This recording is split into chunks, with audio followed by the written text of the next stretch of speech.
I've reviewed 20 different Victory Royales from 20 different players in the Solo Cash Cup, and this is what I learned. So let's start off with drop spots. Were they contested or were they not contested? Well, 8 of these 12 players and Victory Royales were uncontested in the games that they won, and 12 of them were contested. Out of the 12 who were contested, 8 of these also fought the contesting players, and 4 of those disengaged. The 8 players who were uncontested were also the players who were a little bit less elimination heavy and a little bit more focused on trying to get consistent placement, having an average eliminations that were significantly lower than those players who were contested off spawn. So what this means is, if you're not as confident of a fighter, go for somewhere uncontested. If you are confident in your fighting skills, you may be better landing somewhere contested and getting more points and better loot this way. This is not rocket science. So speaking of eliminations, when did a lot of these players get their first elimination? Well, for the uncontested players, they got them roughly at 15 minutes 38 into the game, but there was a large amount of cluster at around 20 minutes, so this is kind of between that 4th to 5th zone period, and a lot of players were getting eliminations here in this zone to keep them moving throughout the moving zones, which we'll definitely come to a little bit later. So chest numbers is something that I've been paying attention to for a lot of seasons now, but this is something that's really important this season.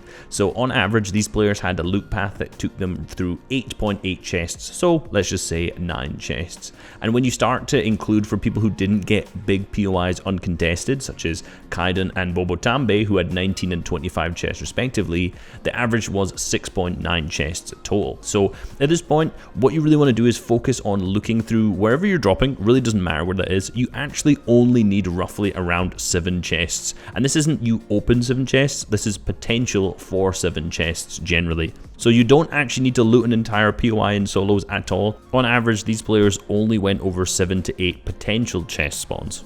And out of those chest spawns, how many players went for bunker chests? Well, out of the 20, only 6 players had a bunker chest or a potential bunker chest on their looting path, so that's only 30%. And these guys had a little bit lower average chests, generally being 6.4, but obviously they had the bunker chest on there as well. And what about fishing? Did any of these put a huge focus into fishing? Well, not a huge amount. Only 4 of the 20 players actually put really any focus into fishing at all. 3 out of these 4 players ended up just taking floppers from this, and Dietrich, the other 4th player, ended up taking 6 stinkfish away. So no one actually putting any effort into getting spicy fish, which I thought was really interesting. So this kind of leads me to the question of what do players fill their last inventory slot with? Most players will take an AR, a shotgun, and then double heals, be it minis and big pots, but what about that last slot? Well, we already know 4 of them are using that for fish. 6 of these other players are using that for peppers. Swag and Thomas HD in week 3, to no surprise really, took the mechanical bow, which saved both of their games by the way, and they both had a lot of big headshots with his bows, and it really was a clutch moment for them. Cammy, with no surprise also, if you watched any of his gameplay, took the dub, and he had did this both weeks because he ended up placing in the top 10 both weeks. 6th in week 2 and then 1st in week 3, most recent one. So huge performance from him, and he obviously did this pretty much by putting his whole strategy around getting the dub, which created some pretty much hilarious moments too. And then the 7 remainder people pretty much all focused on Harpoon. So there really wasn't many people who took a med kit at all that actually won their game. So the summary is 7 players took the Harpoon, 6 players took the peppers, 4 players did some sort of fishing, 2 people used a mechanical bow, and then 1 person, which was Cammy, took the dub. So if you ask the question, what should I take for my inventory in solos, chances are you should probably force yourself around peppers, which we'll talk a lot about later again. If you don't have peppers, you should use a harpoon. If you don't have harpoon, you should take a mechanical bow. You can also fish as well, but it generally wasn't as much of a used strategy to win games. In Season 6, crafting was introduced, and obviously this allows players with the ability to get purple pumps, blue pumps, and mechanical ARs, all of these different types of weapons. So how are they using this actually to their advantage?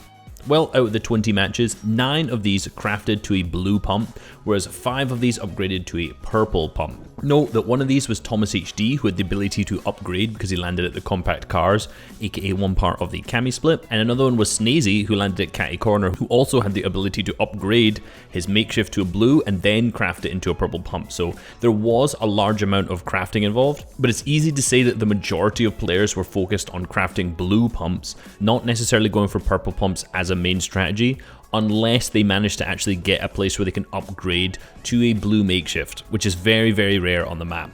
Should you wait until you have enough mechanical parts to upgrade to a purple pump in a solo cash cup game?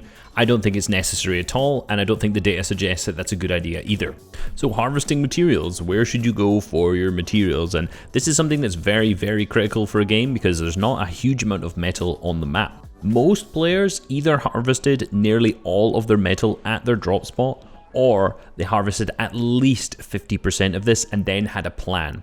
The thing to know is that literally every single player had a plan to get their metal somewhere on the map, and they got it relatively early. Take for example Wadzi from week 2, who landed at Coral, and as we know, Coral has barely any metal, but as soon as he was finished looting and fishing here, he then rotated over to Stealthy, where he ended up harvesting the majority of his metal from there. So wherever you're going, you need to have a plan where you're going to be able to get your metal from, and in your drop spot, ideally you'd want to get at least 250 before rotating and finding out the rest of your metal somewhere else. So what can we conclude about the early game strategies? Well, what you should be doing in your own game is finding somewhere that has roughly 6 to 7 chests, preferably on the higher end of that spectrum, 250 metal, some fruit boxes, either a harpoon or a mechanical bow, and then 4 mechanical parts, so you can get a blue pump.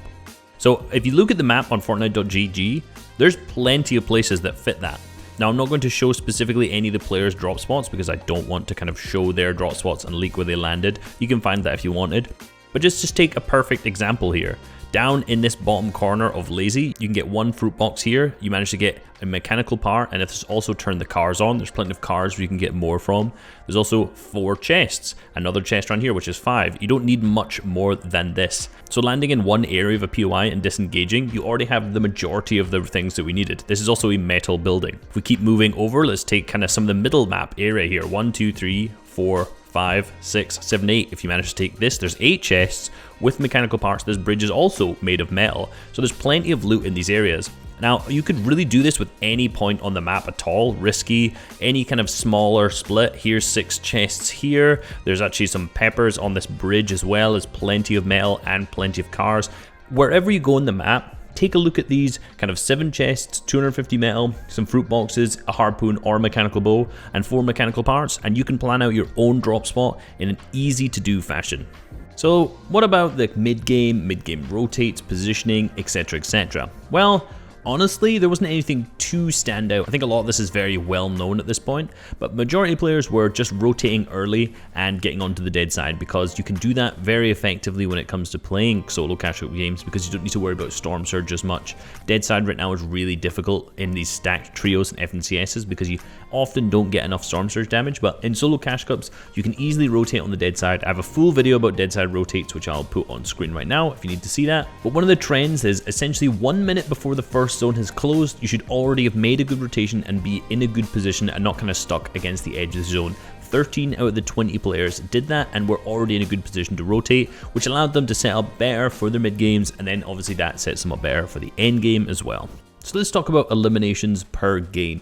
You can see across the 20 players how these average eliminations were split. 0.7 of these being in the early game, 1.5 of these being in the mid game, and then 4.95 being in the end game as zones have started moving. In terms of games where there was no eliminations before the zones were moving, there was only 4 out of the 20 games that had absolutely 0 eliminations before the zone started moving, and most of these players went for eliminations in the 5th zone to combat this. So a lot of the times when you had poor amounts of loot, they went for elimination in that 4th zone, 5th zone area to ensure that they had the loot to keep them going through moving zones. In particular, that first moving zone is really difficult to get a refresh elimination on because there's just so much going on and it's so easy to be third partied. So it is definitely possible to make it to endgame and win the game without a single elimination earlier on or just avoiding every fight.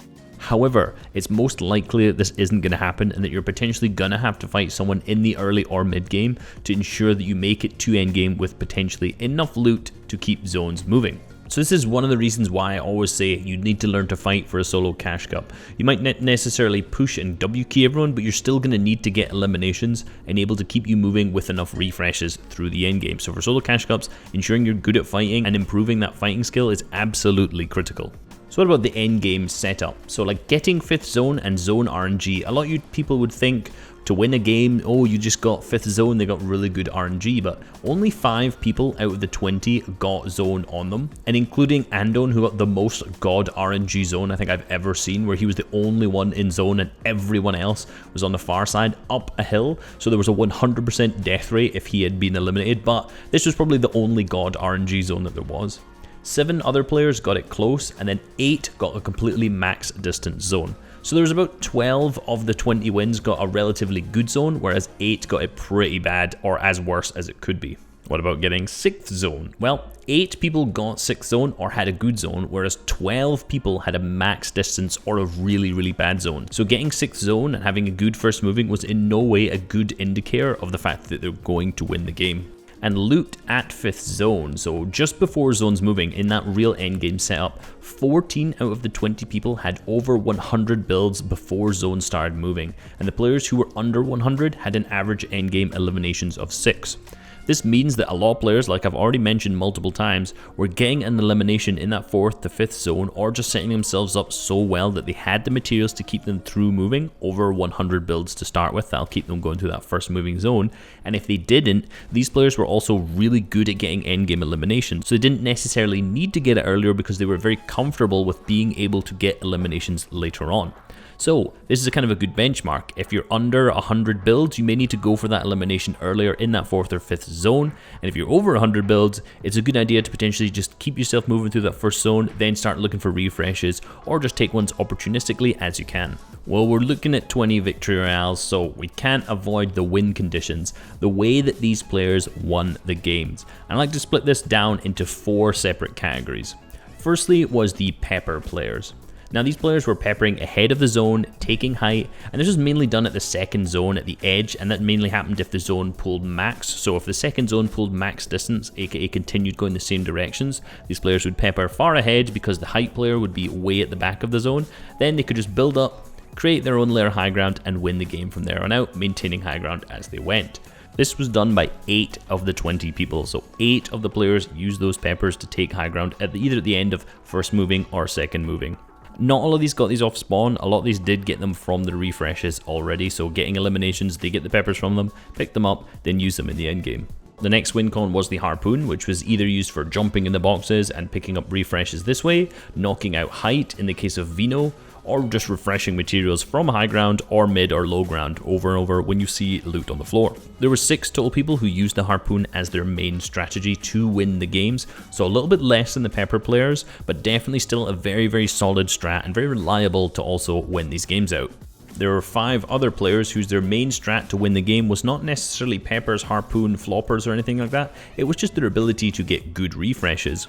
Interestingly enough, the floppers didn't play a huge role despite the fact there were 3 players who used this as part of their main strategy. There wasn't really too many parts where this was super clutch, but obviously maybe in 20 other games this would have been clearer and a bigger strategy involved as well. However, 5 of these players were just good at getting eliminations. They just got refresh after refresh on low and mid ground, continually managed to get themselves more materials, and that just enabled them to keep moving throughout the zones and pick up the victory royale this way. And the final, the last, the 2 wins that came outside of these 3 was from the exotic weapon, the dub, and both of these were from Cammy in week 2 and in week 3, where he just used the dub to fly around the end game using minimal materials as he did this, which kept him going. So he basically had tons of materials left, and because he could just fly through all of the moving zones, then he ended up getting a ton of eliminations because he's just a good endgame fighter and a good endgame player, which gave him this incredible consistency and actually made him win week 3 of the tournament overall. So overall, the win conditions were either peppers, harpoons,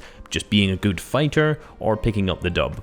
So if you're not able to get peppers, grab a harpoon. If you're not good at getting refreshes, grab a harpoon or peppers. You can also use the dub if you have an incredible strategy, but good luck because that's going to be heavily contested this week as well. Overall, you should probably try and get good at getting refreshes in the end game if you want to keep your end games moving. However, using the harpoon and the peppers is also a great strategy to supplement this at the end of it if you want to win those big games. Hope you guys enjoyed this video and learned a lot. Peace!